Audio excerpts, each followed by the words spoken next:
Bonsoir, on va parler ce soir de notre paracha, la paracha de Vaïgash. Dans notre paracha de Vaïgash, c'est une paracha tendue où après un affrontement assez terrible dans la paracha de Vaïeshev, la paracha de Miketz entre Yosef et ses frères, on va avoir donc la scène finale où Yehuda va rencontrer Yosef. Yehuda et Yosef sont deux enfants de Yaakov qui sont tous les deux très puissants. Et donc il y a une opposition ici très intéressante à observer, à analyser, parce que c'est deux personnes d'une intensité élevée, mais en même temps chacun très différent l'un de l'autre. Alors le Midrash compare la rencontre de Yosef et Yehuda au combat d'un taureau et d'un lion. Parce qu'effectivement, Yosef est appelé dans les versets, dans la paracha de Vaïechi, un shor, un taureau, tandis que Yehuda est appelé le Aryeh, un lion. Donc ici, le Midrash compare cette rencontre à la rencontre d'un taureau et d'un lion. Alors il faut faire un choix d'interprétation pour pouvoir comprendre qu'est-ce que c'est la force du taureau et la force du lion. Il faut savoir que la Gemara considère que ces deux animaux sont tous les deux des rois, à savoir que le taureau c'est le roi des animaux et le lion, les rois des animaux domestiques, et le lion c'est le roi des animaux sauvages. Ils ont chacun donc une forme de royauté. Les rois, c'est ceux qui gouvernent, qui dirigent les autres hommes, généralement. Ils sont investis d'une puissance que d'autres n'ont pas, et c'est eux qui sont généralement appelés à diriger. Et donc, il y aurait deux formes de gouvernance qui s'opposent.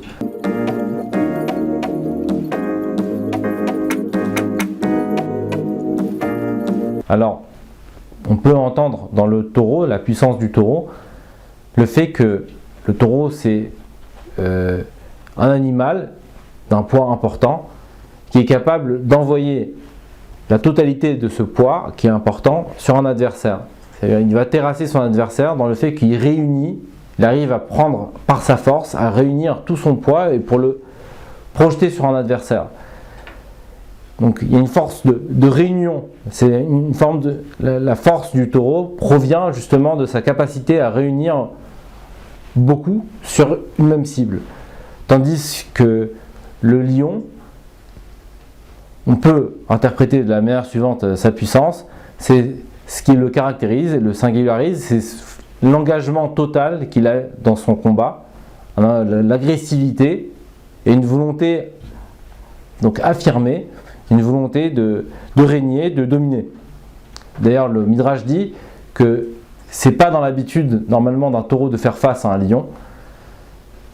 C'est-à-dire qu'en fait, le taureau généralement n'a pas cette volonté d'agressivité que le lion a. D'ailleurs, il faut savoir que dans la Gemara, le lion, ça s'appelle Mouad, c'est un animal qui est a priori dangereux. On sait que c'est un animal qui a priori risque de causer des dégâts, que ce soit à des biens ou que ce soit à des âmes, tandis qu'un taureau est a priori tam, ça veut dire un animal sur lequel on n'a pas de risque, on ne pense pas a priori qu'il va causer des dégâts. Ça peut arriver, mais a priori on ne pense pas qu'il va faire des dégâts. Donc il n'y a pas dans le lion, il n'y a pas dans le taureau l'agressivité du lion. Il est intéressant de voir que le Midrash nous dit que lorsqu'il y a eu ce combat, les anges célestes sont venus pour assister au combat. Ce qui en fait rappelle, alors l'Avdil et l'Eftabdalot, évidemment c'est pas du tout le même enjeu, mais comme si en fait il y avait un combat d'animaux, les hommes aiment voir le combat d'animaux.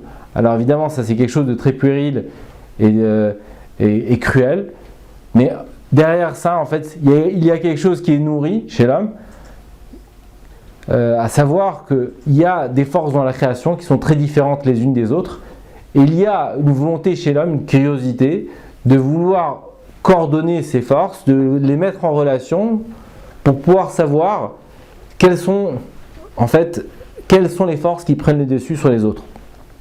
Et de la même manière, donc Yosef et Yehuda sont deux formes de rois, deux formes de gouvernance. Il y a une forme de curiosité de savoir qui est plus capable de gouverner. Alors, en fait, donc pour reprendre les deux enjeux, les deux forces qui s'opposent ici. Yosef incarne, c'est celui qui règne sur toute l'Égypte. Il est capable de réunir sous lui des pays entiers, et par cette réunion, cette force de réunion, il est capable donc d'avoir une grande force, une grande puissance, parce qu'il arrive à faire converger un pluriel vers un seul point. Donc Yosef représente ici le pluriel, tandis que Yehuda représente au contraire l'autonomie et la liberté du singulier. Ça veut dire que Yehuda, au contraire, il est dans une forme de critique de cette pluralité. Il est un singulier qui s'affirme totalement sans aucune contrainte extérieure. Il n'évolue pas dans ce qui est extérieur à lui, mais au contraire, au travers ses propres forces qui lui sont singulières. Et c'est au travers ces forces-là qui va s'affirmer. D'ailleurs, il est intéressant de rapprocher ça à une Gemara. La Gemara dit que Rabbi Zera et Rav Hrizda, Rabbi Zera était connu pour être quelqu'un qui avait de connaissances nombreuses dans la Torah, et Rav Hrizda était quelqu'un de connu, un chacham connu, pour être quelqu'un qui avait une analyse très très profonde. Et donc ces deux personnes, quand elles se rencontraient, la Gemara décrit que chacun avait peur de l'autre, chacun avait peur des capacités de l'autre. C'est-à-dire Rav Hrizda avait peur des connaissances étendues de Rabbi Zera, et à l'inverse, Rabbi Zera avait peur de la profondeur de l'analyse de Rav Hrizda.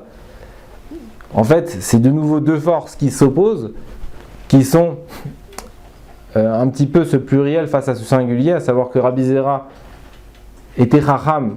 La Chachma de Rabbi Zera provenait de sa capacité à pouvoir s'étendre sur de nombreux domaines, tandis que Rav Hrizda était donc la personne qui, à partir d'une seule braïta, d'une seule Mishnah, pouvait faire sortir de nombreux halachot. Donc c'est ça un petit peu la tension qui va se jouer entre Yehuda et Yosef. En fait, on va voir que cette tension, ce combat, cet affrontement, elle n'est pas finie dans Vaïgash. Vaïgash, en fin de compte, il y a une forme de porte de sortie qui a été faite par Yosef. Mais cette histoire, elle va continuer après pendant toute l'histoire du Nar. Et encore aujourd'hui, c'est une opposition qui existe dans le clan Israël. Voilà, je vous remercie.